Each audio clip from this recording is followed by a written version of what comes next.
Hello YouTube chess lovers and my friends, this is Gunjan here. Welcome to the 24th episode of Dirty Chess Tricks. In this episode, I'm going to show you some of the wonderful tricks against Yugoslav attack in the Sicilian from the black perspective.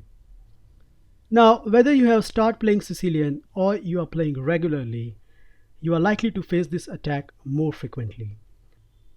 The beauty about this attack is even though white doesn't know the theory, he can still get tremendous attacking positions, and that's why it is more preferable choice at all level of chess. Now, as usual, the setup I'm going to recommend in this video not only contains lots of tricks, but it also forces white to castle on the king side and completely give up his attacking motives. The opening arises after the move knight to f3, and here I'm recommending accelerated dragon move order, that is knight to c6.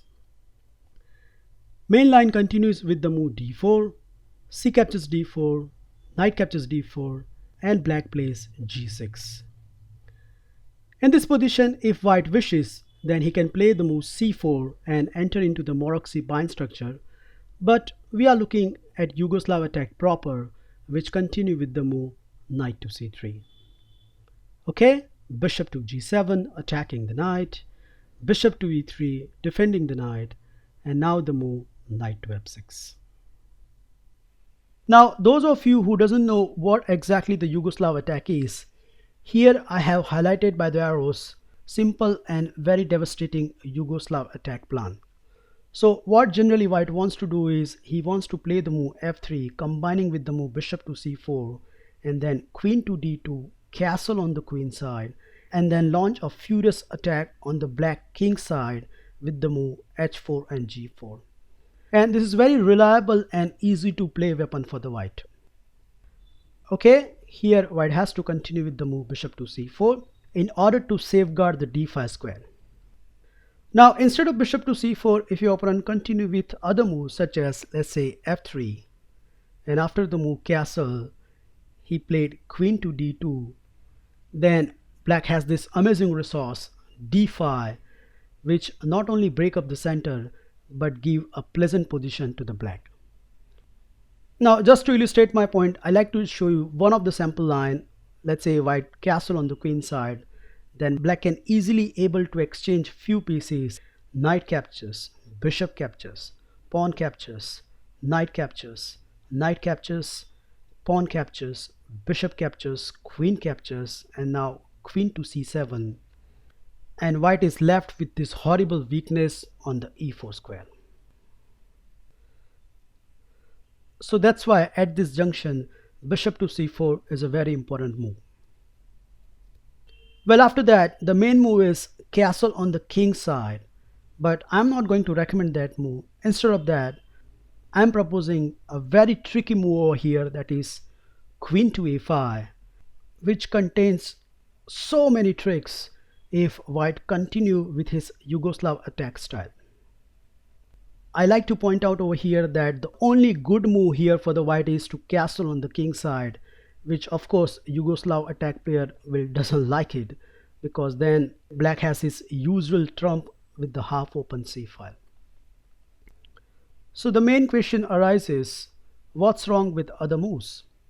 Well, let's see each by turn. The first move I want to consider is knight to b3, which is the second most popular move apart from the castle on the king side. Well, here black reveal his nasty idea with the move queen to b4. So not only attacking the bishop, but there is also threat on the e4 square. Many people believe that tricks and traps only work at the lower level, and at the highest level they are completely ineffective. But this is the clear case where I want to prove them wrong. The position we have reached arises in a game between Hikaru Nakamura, who is 2700 plus rated, and Lubavitch from the black, who is also a grandmaster, and Nakamura continue with the move bishop to d3, suspecting nothing, but Lubavitch give him this ultimate shock, knight captures e4, bam! Who said 2700 doesn't fall for the tricks? Well, if 2700 fall for it, then any of your opponent can fall for it.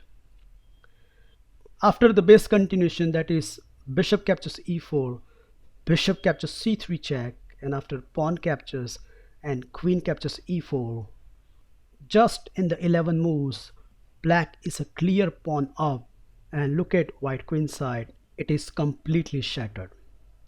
I have included the rest of the game in the PGN, which is available in the description. So kindly go through it and find out how black completely demolished white from this position. Okay, let's consider the second move, that is f3, which looks more natural at this position.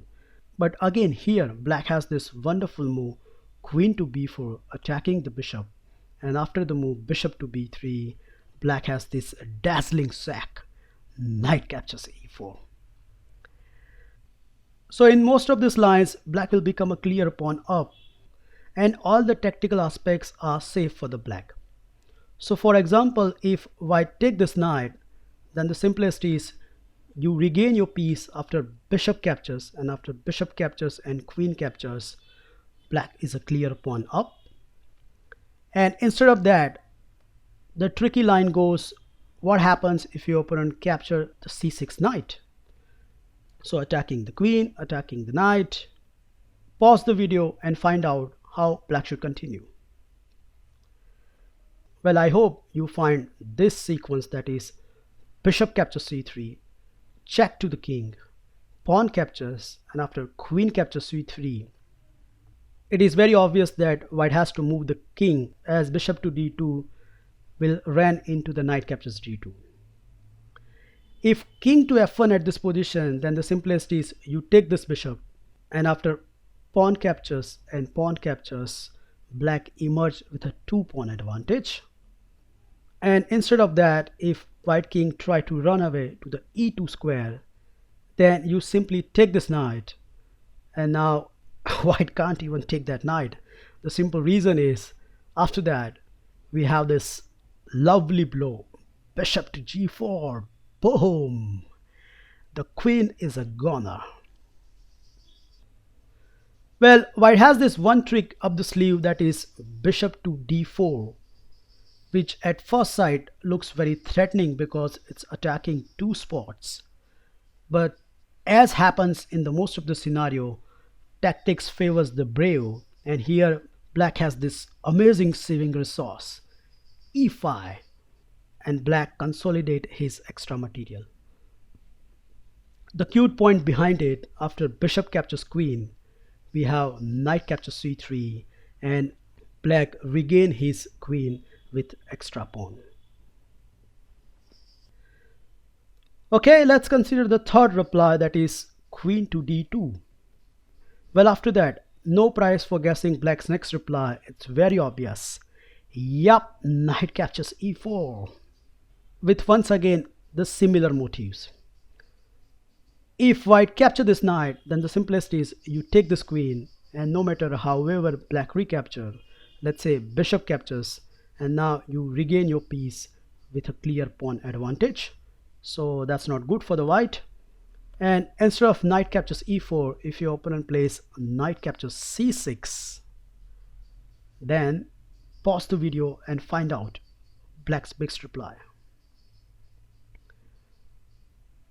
Well, there is only one move in the position which gives black advantage, and that is the stunning blow, queen captures c3.